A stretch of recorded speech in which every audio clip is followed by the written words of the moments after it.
রাখবেন, আমরা কিছু কিছু জায়গায় অত্যন্ত কঠোর ভাষা প্রয়োগ করি। অনেকে মনে করে যে এত কঠোর কথা বলেন কেন। ভাই, এটাই নবীজির আদর্শ। আশিদ্দাউ আলাল কুফার, যারা গাদ্দারি করবে, আল্লাহর বান্দাদের সঙ্গে যারা বিশ্বাসঘাতকতা করবে, আল্লাহর দ্বীনের সঙ্গে যারা বেঈমানি করবে, তাদের কোনো ক্ষমা নাই। নবীজি ক্ষমা করেন নাই। বনু কুরাইজা 800 ইহুদি গাদ্দারি করেছিল, বিশ্বাসঘাতকতা করেছিল। একদিনে 800 ইহুদি বেঈমানের মৃত্যুদণ্ড কার্যকর করেছেন আল্লাহর নবী। কয়শো? 800। কেন? ইহুদি এই জন্য না, ইহুদি এই জন্য না, বেঈমান এই জন্য না, বরং কি জন্য? গাদ্দার এই জন্য।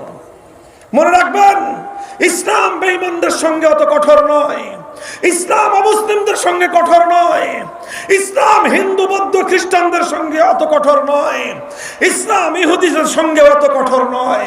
কিন্তু যখন কেউ ইসলামের সঙ্গে গাদ্দারি করে, ইসলামের চেয়ে কঠোর কোনো মতাদর্শ পৃথিবীতে নাই। এটা খুব ভালো করে মনে রাখবেন।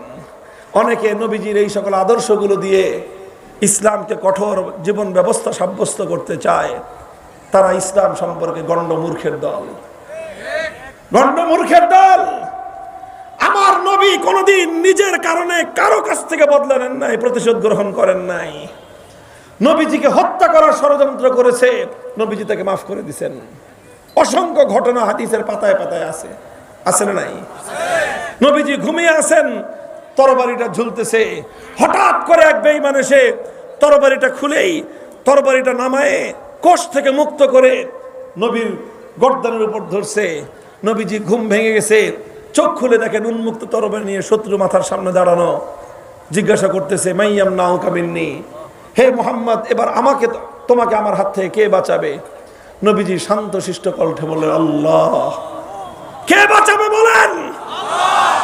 সঙ্গে সঙ্গে আমার নবী আল্লাহর কণ্ঠের আওয়াজে থরথর করে বেঈমানের শরীরের মধ্যে কম্পন তৈরি হয়ে গেল, তার হাত থেকে তরবারি পড়ে গেল। নবীজি তরবারি হাতে ধরে নিয়ে বললেন, এবার তুমি বলো, মাইয়াম নাও কামিন্নি, তোমাকে কে বাঁচাবে? পায়ে জড়ায় ধরছে, হুজুর মাফ করে দেন। বলছে, যা মাফ করে দিলাম, মাফ করে দিলাম, কারণ তুমি আমাকে, আমার সঙ্গে তুমি আমাকে হত্যা করার ষড়যন্ত্র করছো, আমাকে তুমি হত্যা করতে চেয়েছো, মাফ, যাও।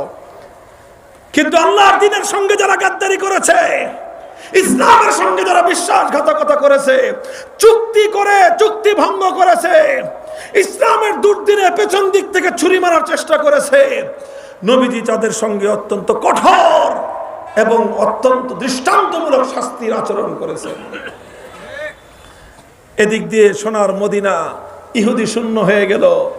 যেই কয়টা মুশরিক ছিল সব কালেমা পড়ে ইমানদার হয়ে গেল।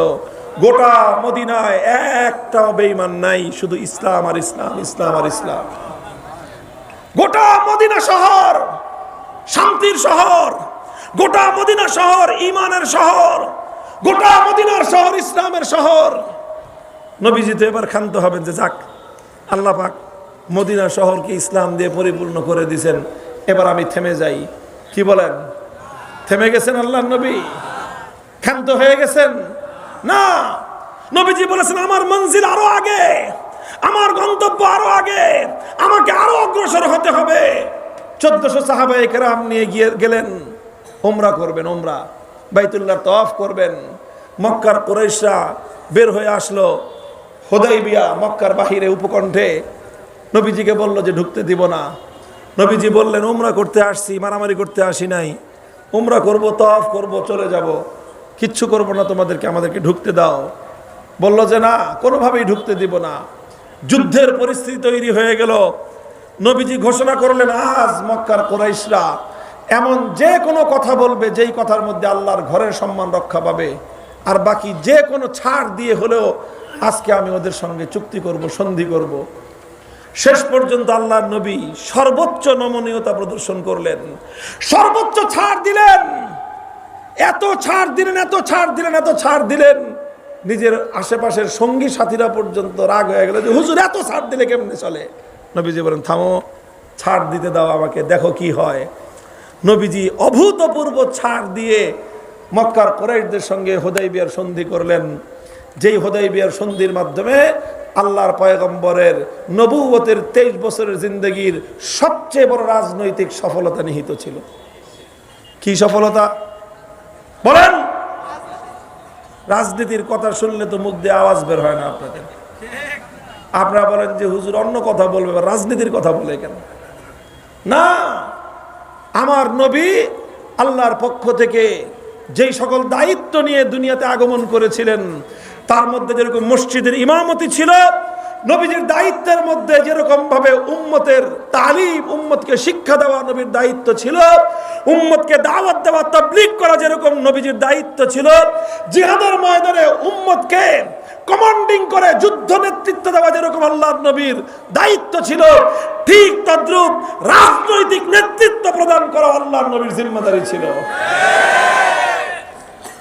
ভালো করে শুনে রাখেন, আলেম ওলামাদের সঙ্গে যারা রাজনীতির কথা বললে অসদাচরণ করেন, আল্লাহর দ্বীনের সহি কথাটা শুনে তো যাবেন, বুঝে যাবেন।